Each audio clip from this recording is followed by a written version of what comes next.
네, 대법원 주요 판례를 통해서 일상에 도움이 되는 법률 정보를 알아보는 강천규 변호사의 잘 사는 법. 오늘은 이혼과 공동 양육자 지정에 대해 얘기해 보겠습니다.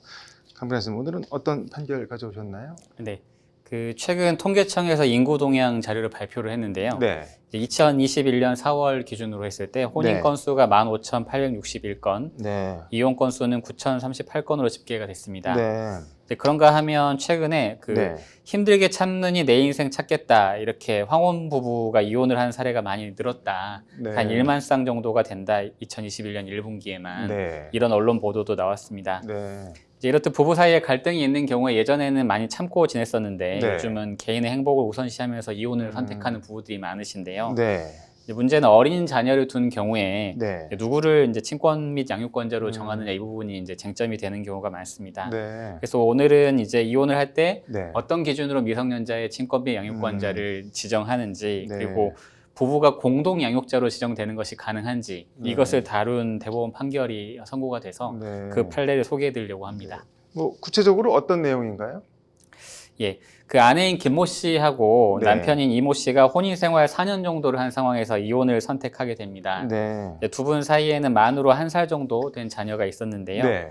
이제 김 씨와 이 씨가 가정법원에 이혼을 청구를 하면서 이제 두 사람 모두 자녀에 대해서 자기 자신이 친권자 및 양육권자가 돼야 된다. 네. 이렇게 주장을 했고 1심 법원에서는 엄마인 김 씨의 손을 들어줬습니다. 네. 이제 아빠가 항소를 하게 됐는데 네. 항소심은 이제 엄마와 아빠 중 한 사람을 양육자로 지정을 한 것이 아니고 음. 엄마와 아빠 모두가 공동으로 네. 친권 및 양육권자로 지정되는 것이 좋다. 이렇게 이제 판단을 했습니다. 이에 엄마인 김 씨는 네. 이제 2심 법원이 이 양육자 지정에 관한 법리를 오해한 것이다 이렇게 주장을 네. 하면서 네. 대법원에 상고를 해서 네. 대법원의 판단을 받게 된 사건입니다. 구체적으로 뭐가 문제라는 건가요? 이제 우선 엄마인 김 씨 입장에서 봤을 때에는 네. 1심 재판 때는 자기 자신이 단독으로 친권자 및 양육권자가 됐는데 네. 항소심 법원에서 공동으로 네. 친권이랑 양육권을 행사하라고 했으니까 그 부분이 네. 이제 마음에 안 들었던 것이고요. 네. 이제 법리적으로 들어가 봤을 때도 조금은 이제 문제가 있는데 네.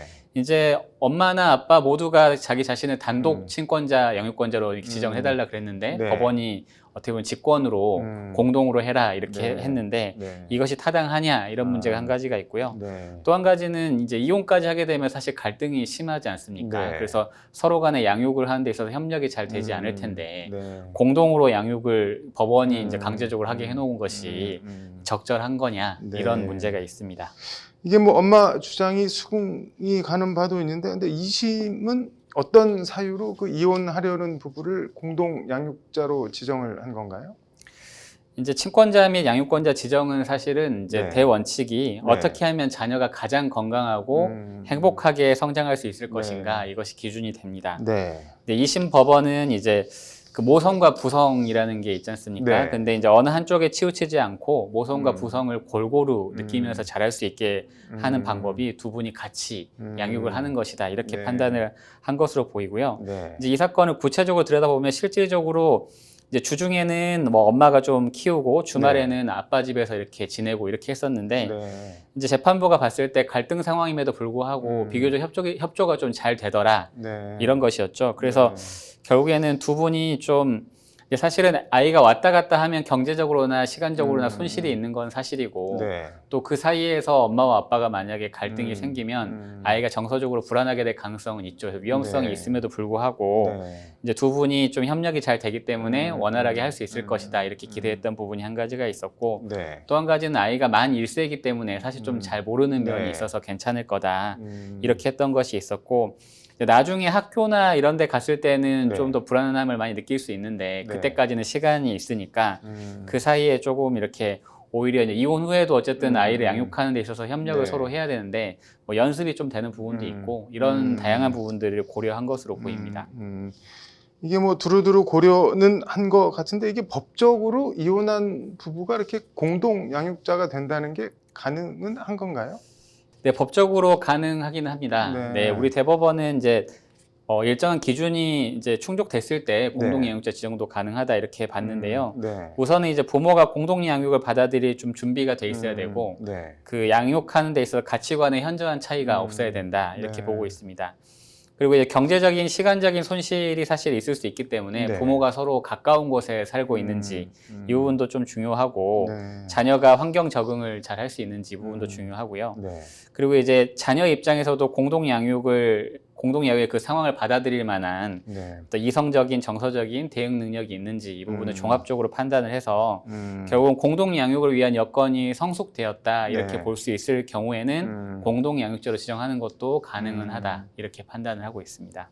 그럼 이 사건에서 대법원은 공동 양육자로 지정한 2심 판결을 확정을 한 건가요? 어떤 건가요?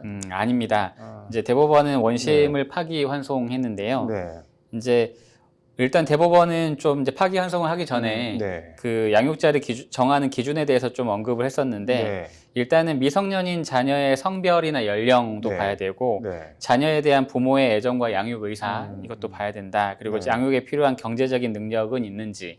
그다음에 이제 부와 모가 있으니까 네. 두 분이 제공하려고 하는 양육 방식의 내용이 합리적인지 적합한지 서로 간의 조화 가능성은 있는지. 네. 그리고 이제 부 또는 모와 이제 미성년인 자녀 사이의 친밀도는 어느 쪽이 더 높은지. 네. 그리고 이제 미성년인 자녀의 의사가 어떤지 이런 이런 부분들을 종합적으로 고려를 해서 네. 결국 미성년인 자녀가 성장하는 데 있어서 가장 행복한 길이 무엇인지 네. 이걸 기준으로 판단을 해야 된다라고 네. 하면서 이제 이 사안을 봤을 때 네. 이제 엄마인 김 씨하고 아빠인 이 씨가 계속해서 공동 양육은 못하겠다. 나 혼자 단독으로 키울 수 있게 해달라 이렇게 주장을 했었고 네. 그리고 이제 대법원이 봤을 때에는 김 씨랑 이 씨가 갈등 상황에 있었기 때문에 네. 장래에 이제 공동 양육이나 그 방법에 대해서 서로 원만하게 협의될 가능성은 별로 높게 보이지 않는다. 네. 이렇게 이제 판단을 했고 또 이제 공동 양육을 하면서 이제 아기가 왔다 갔다 해야 되는데 경제적으로나 시간적인 손실이 굉장히 클 것으로 보인다. 네. 또 정서적으로도 불안할 가능성이 보인다. 이렇게 이제 판단을 했습니다. 네. 결국은 이제 원심이 공동 양육권을 인정했던 가장 주된 이유가 네. 부성이랑 모성을 골고루 느낄 수 있게 해줘야 된다. 이렇게 이제 판단을 했는데 네. 대법원은 아니다. 그 부분은 사실은 한 명이 단독 친권자 및 양육권자가 되고 대신 면접 교섭을 할 수 있으니까 면접 교섭을 그 어느 부부보다도 충실하게 한다고 하면 부성과 모성 골고루 느낄 수 있기 때문에 그 네. 방법이 오히려 더 합리적이다. 이렇게 판단을 했습니다. 네. 잘 사는 법 오늘 내용 정리를 해주시죠. 네.